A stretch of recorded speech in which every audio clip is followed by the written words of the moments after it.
one thing straight here about potatoes.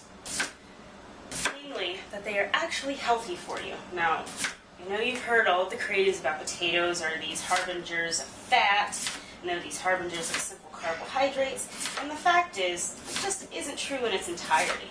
One medium-sized skin-on potato is actually 110 calories.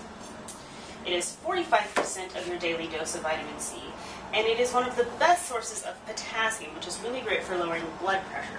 So there's no need to feel guilty about indulging yourself in a potato every now and then, especially since we're turning it into something healthy. Now we're going to make one of my favorite breakfast foods. It's called vegan hash, so don't let the words vegan scare you.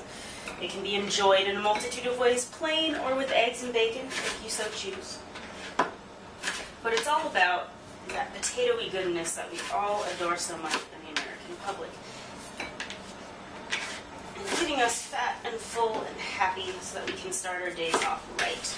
So what we have here is these are about 2 large-sized potatoes. This is going to feed about 3 to 5 people. Now if it's just you, 1 medium-sized potato is perfectly fine. We also have some red quinoa that has been cooked till it's almost done because the moisture that's going to be created is going to cook it a little more. Olive oil as opposed to butter or crappy vegetable oil potatoes.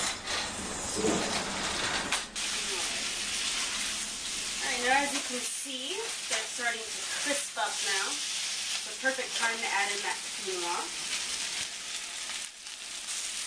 And this is about 2 cups, but again, this is for a huge serving.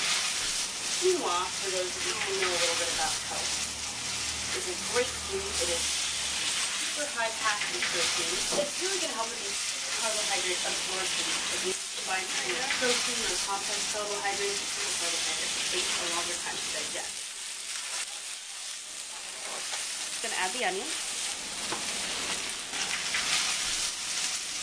And this is the part where we get to my favorite ingredient, the garlic salt. I'm a huge glutton for garlic salt. Now don't be shy on it.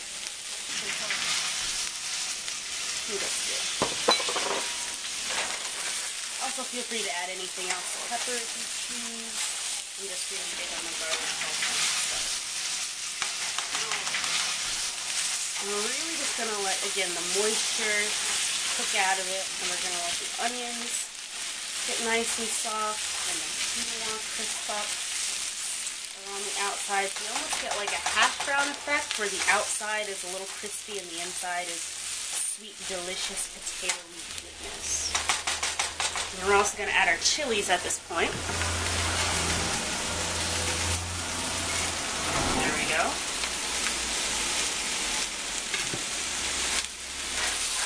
Again, a few more tosses. Oops. A few more tosses. We're going to let it sit. Now this is one that you kind of have to baby a little bit. You have to let it sit.